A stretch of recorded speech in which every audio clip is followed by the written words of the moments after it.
नमस्कार दोस्तों, आप देख रहे हैं latest judgment with advocate Paresh Puranik. कभी कभी एक कंपनी के ऊपर लाखों रुपए का टैक्स सिर्फ इसलिए लगाया जाता है क्योंकि सरकार को ऐसा लगता है कि उसने एक नया प्रोडक्ट मैन्युफैक्चर किया है। चूंकि एक्साइज ड्यूटी मैन्युफैक्चरिंग के ऊपर लगती है, इसलिए सरकार का ये आर्ग्यूमेंट होता है। लेकिन अगर वही कंपनी ये कहे कि हमने कुछ नया बनाया ही नहीं, मैन्युफैक्चरिंग हुई ही नहीं, हमने तो सिर्फ जो एग्जिस्टिंग प्रोडक्ट था उसको कस्टमर के रिक्वायरमेंट के हिसाब से काटा है और उसको फिट किया है, तो फिर क्या उस पर एक्साइज ड्यूटी लगेगी? क्योंकि नया प्रोडक्ट तो कोई मैन्युफैक्चर हुआ नहीं। अगर नहीं लगेगी तो फिर करोड़ों रुपए के टैक्स का क्या होगा? आज का जो जजमेंट है वो एक ऐसे ही केस की कहानी है जिसमें सुप्रीम कोर्ट ने मैन्युफैक्चरिंग की जो डेफिनेशन है, उसका ये जो वर्ड है, इसकी एक ऐसी व्याख्या की है या इंटरप्रिटेशन किया है जिसने पूरे एक्साइज लॉ को इम्पैक्ट किया है। दरअसल ये मामला एक मैन्युफैक्चरिंग कंपनी का है जिसमें कंपनी ने फॉरेन से कुछ एल्यूमिनियम कंपोजिट पैनल्स यानी कि ACPs इंपोर्ट की थी।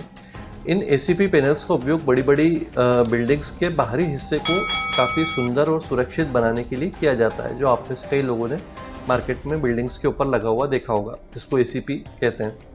शुरुआत में कंपनी ने इन पैनल्स के ऊपर एक्साइज ड्यूटी का पेमेंट भी किया था, लेकिन बाद में कंपनी ने यह पेमेंट करना बंद कर दिया।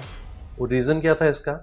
कंपनी का यह मानना था कि वह कोई नया उत्पाद या कोई नया प्रोडक्ट तो बना ही नहीं रही, वह सिर्फ ये जो पैनल्स थे उनको केवल कस्टमर के रिक्वायरमेंट के हिसाब से कट कर रही थी, ग्रूव कर रही थी और उनको बिल्डिंग्स के ऊपर फिट करने के हिसाब से थोड़ा सा उसकी साइज़ जो है वो छोटा बड़ा कर रही थी, बड़ा नहीं छोटा ही कर रही थी। अब सेंट्रल एक्साइज डिपार्टमेंट की यहाँ पर एंट्री होती है और वो इस आर्ग्यूमेंट से एग्री नहीं करते हैं। उनका ये कहना था कि जब ACP पैनल्स को कुछ विशेष शेप्स में यदि काटा जाता है, उनको ग्रूविंग की जाती है, उनको मोड़ा जाता है और फिर उसको उपयोग के लिए तैयार किया जाता है, तो ये असल में एक नया उत्पाद है जो एग्जिस्टेंस में आ जाता है। और चूंकि ये नया उत्पाद बन गया है तो इसलिए इसके ऊपर एक्साइज ड्यूटी लगेगी। इसके बाद विभाग ने लगभग 21 लाख रुपए की ड्यूटी, इंटरेस्ट और पेनल्टी की मांग कर दी। अब कंपनी का क्या जवाब है? उन्होंने कहा है कि ACP पहले भी ACP थी और बाद में भी ACP ही रही। हमने उसका मूल स्वरूप चेंज नहीं किया है, सिर्फ कस्टमर के रिक्वायरमेंट के हिसाब से उसका शेप जो है वो चेंज किया है। और उनका कहना था कि नया नाम, नई पहचान या नया उपयोग कोई एग्जिस्टेंस में आया ही नहीं है। तो जब कोई नई चीज़ बनी नहीं, मैन्युफैक्चरिंग ही नहीं हुई, तो फिर एक्साइज ड्यूटी किस नाम की? जब ये मामला एडिशनल कमिश्नर तक पहुंचा एक्साइज ड्यूटी के, तो उन्होंने विभाग की बात ही माननी थी। उन्होंने कहा कि नहीं, ये तो मैन्युफैक्चरिंग है, इसलिए एक्साइज ड्यूटी तो देना होगी। वहाँ से मामला कमिश्नर अपील में पहुंचा। कंपनी ने अपील की, यहाँ पर थोड़ी सी राहत मिली, पेनल्टी और इंटरेस्ट हटा दिया गया, लेकिन ड्यूटी का पेमेंट की लायबिलिटी बरकरार रखी। यानी अभी भी ये माना गया कि मैन्युफैक्चरिंग ही हुई है। मामला यहाँ से सेस्टेट में गया। वहाँ पर पहुँचा तो कहानी थोड़ी सी और पलट गई, क्योंकि ट्रिब्यूनल ने ये कहा कि रेवेन्यू ये साबित नहीं कर पाया है कि कथित तौर पर कोई नया प्रोडक्ट जो है वो एग्जिस्टेंस में आया है। साथ ही यह भी कहा गया है कि क्या कोई जब नया उत्पाद एग्जिस्टेंस में आया ही नहीं, तो इसलिए मैन्युफैक्चरिंग नहीं कही जा सकती। ये एक इम्पॉर्टेंट जीत थी कंपनी के लिए, क्योंकि ट्रिब्यूनल ने अभी तक पिछले दो जो अथॉरिटीज़ थी उन्होंने कंपनी के अगेंस्ट में फैसला दिया था, लेकिन ट्रिब्यूनल ने कंपनी के फेवर में दिया। यहाँ से एग्रीव्ड होके जो है डिपार्टमेंट पहुँचा हाई कोर्ट।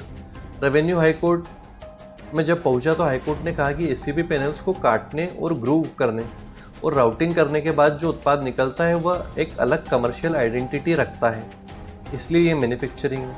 अब हाई कोर्ट ने फिर कहानी पलट दी। इसलिए चूँकि ये मैन्युफैक्चरिंग है तो एक्साइज ड्यूटी देना होगी। कंपनी यहाँ पे फिर हार गई, लेकिन लड़ाई अभी ख़त्म नहीं हुई, क्योंकि अब मामला पहुँचता है सुप्रीम कोर्ट। अब जब मामला सुप्रीम कोर्ट में पहुँचा तो फिर दो इम्पॉर्टेंट क्वेश्चंस थे सुप्रीम कोर्ट के सामने कि क्या हाई कोर्ट का यह मानना, पहले तो ये कि क्या जुरिस्डिक्शनल अथॉरिटी है हाई कोर्ट के पास इस मामले को सुनने की, कि क्या हाई कोर्ट इस मामले को सुनने का अधिकार रखता है, और दूसरा कि क्या ACP पैनल्स को काटना और ग्रूविंग करना वास्तव में मैन्युफैक्चरिंग की डेफिनेशन में आता है। अब पहला क्वेश्चन तो हम ज़्यादा इंपॉर्टेंट है, सेकंड को बाद में डिस्कस करेंगे कि वो मैन्युफैक्चरिंग है या नहीं। अब यहाँ पर एक नया ट्विस्ट आ गया कि क्या हाई कोर्ट इस मामले को सुनने के लिए अधिकार रखती भी है या नहीं, क्योंकि ये एक नई चीज़ अब सामने आई है। यहाँ पे हमको ये देखना होगा कि ऐसा क्या पॉइंट था, किस ग्राउंड के ऊपर ये क्वेश्चन राइज हुआ कि हाईकोर्ट इस मैटर को सुन ही नहीं सकती। कोर्ट ने कहा कि एक्सेसिबिलिटी का प्रश्न जो है सीधे ड्यूटी के रेट से जुड़ा होता है। ऐसे मामलों की अपील हाई कोर्ट में नहीं बल्कि सीधे सुप्रीम कोर्ट में होनी चाहिए, क्योंकि मैटर रेट ऑफ ड्यूटी से जुड़ा हुआ है, क्योंकि इसका प्रभाव पूरे देश के ऊपर पड़ सकता है। क्योंकि अगर जो चीज़ डिसाइड हो गई रेट को लेके, तो ऐसा नहीं हो सकता ना कि एक प्रोडक्ट के ऊपर एक जगह तो कुछ और रेट है, बाकी देश में अलग रेट है, क्योंकि सेंट्रल का एक्ट है। तो यहाँ पर इस मुद्दे के ऊपर जो भी चीज़ डिसाइड होगी वो पूरे all over India, pan India basis पे उसका इम्पैक्ट आना था।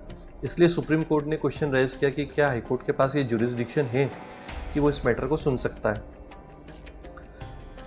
और वही हुआ, यही आर्गुमेंट सुप्रीम कोर्ट ने दिया कि क्या ऐसे मामलों की अपील हाईकोर्ट में नहीं बल्कि सीधे सुप्रीम कोर्ट में नहीं होनी चाहिए, क्योंकि इसका प्रभाव पूरे देश पर पड़ सकता है। यह अपने आप में एक इम्पॉर्टेंट क्वेश्चन था। फिर अब कोर्ट ने सबसे इम्पॉर्टेंट मुद्दे पर चर्चा की कि क्या मैन्युफैक्चरिंग आखिर होता क्या है। सुप्रीम कोर्ट ने कहा कि 2 शर्तें पूरी होना चाहिए। पहली कि नया और अलग प्रोडक्ट पैदा होना चाहिए जो पुराने से अलग हो, और दूसरा यह नया उत्पाद मार्केटेबल होना चाहिए, यानी कि बाजार में अलग वस्तु के रूप में ये खरीदा और बेचा जा सके। दोनों शर्तें ज़रूरी है, आइदर और नहीं होगा। एक भी कम हुई तो ये मैन्युफैक्चरिंग नहीं कहलाएगा। एसीपी का क्या हुआ? कोर्ट ने कहा कि जब एसीपी पैनल अंदर जाता है तो कटिंग और ग्रूविंग के बाद बाहर आता है, तब भी वह एसीपी ही कहलाता है, यानी उसकी पहचान नहीं बदलती है, उसकी प्रकृति भी नहीं बदलती है, और उसका जो उपयोग है वो भी मूल रूप से वही रहता है। अब अदालत की सबसे इम्पोर्टेंट लाइन, कोर्ट ने कहा कि आकार बदलने से उत्पाद नहीं बदल जाता है।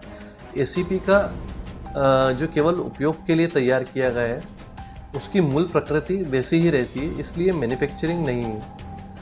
अब पुराने फैसलों का भी कुछ सुप्रीम कोर्ट ने पुराने जजमेंट्स का भी रेफरेंस दिया है, जैसे कि जहां पाइप काटने से नया उत्पाद नहीं माना गया है, जैसे जहां टिश्यू पेपर को छोटे आकार में काटने से कोई नया उत्पाद नहीं माना गया था, जहां मार्बल ब्लॉक्स को काटकर स्लैब बनाने के ऊपर भी ये डिसाइड किया गया था कि मैन्युफैक्चरिंग नहीं कहलाएगा।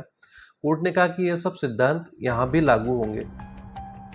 और दूसरा क्वेश्चन है मार्केटेबिलिटी का। कोर्ट ने कहा कि रेवेन्यू पर ये ओनस था, बर्डन ऑफ प्रूफ रेवेन्यू के ऊपर था कि वो ये साबित करे कि नया उत्पाद बाजार में जो है वो एक अपनी अलग पहचान रखता है, लेकिन ऐसा कोई ठोस सबूत रेवेन्यू पेश नहीं कर पाया। सिर्फ अनुमान के आधार पर एक्साइज ड्यूटी नहीं लगाई जा सकती, ये क्लियर कह दिया सुप्रीम कोर्ट ने। और जो फाइनली सुप्रीम कोर्ट ने डिसीजन दिया कि जो कटिंग, ग्रूविंग, राउटिंग और बेंडिंग और इस तरह की जो इंस्टॉलेशन एक्टिविटीज़ है, इन सब के बावजूद कोई नया प्रोडक्ट जो पहले से अलग आइडेंटिटी रखे ऐसा एग्जिस्टेंस में नहीं आया, और इसलिए मैन्युफैक्चरिंग नहीं कहलाएगा। और जब मैन्युफैक्चरिंग ही नहीं होगा तो एक्साइज ड्यूटी लगाने का कोई प्रश्न उठता ही नहीं है। ये जो मामला हमने डिस्कस किया है ये था Alupro building system private limited versus commissioner of central excise Bangalore, और ये सुप्रीम कोर्ट ने डिसाइड किया है। जजमेंट की डेट है 27 मई 2026।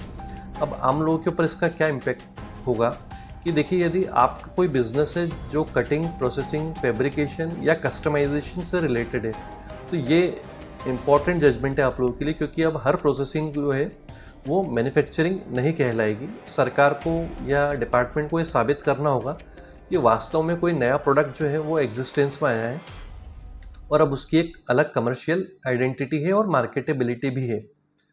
और लास्ट में एक क्वेश्चन है आप लोगों के लिए कि अगर किसी वस्तु का सिर्फ शेप बदल देना यदि मैन्युफैक्चरिंग मान लिया जाने लगता या मान लिया जाए, तो क्या हर फैब्रिकेशन यूनिट के ऊपर एक्साइज ड्यूटी लगा दी जाएगी, या फिर सुप्रीम कोर्ट ने व्यवसायों को अनावश्यक टैक्स के बर्डन से यहाँ पर बचाने का काम किया है? आप इस बारे में क्या सोचते हैं? आपकी राय कमेंट बॉक्स में कमेंट करके ज़रूर बताइएगा। Thank you.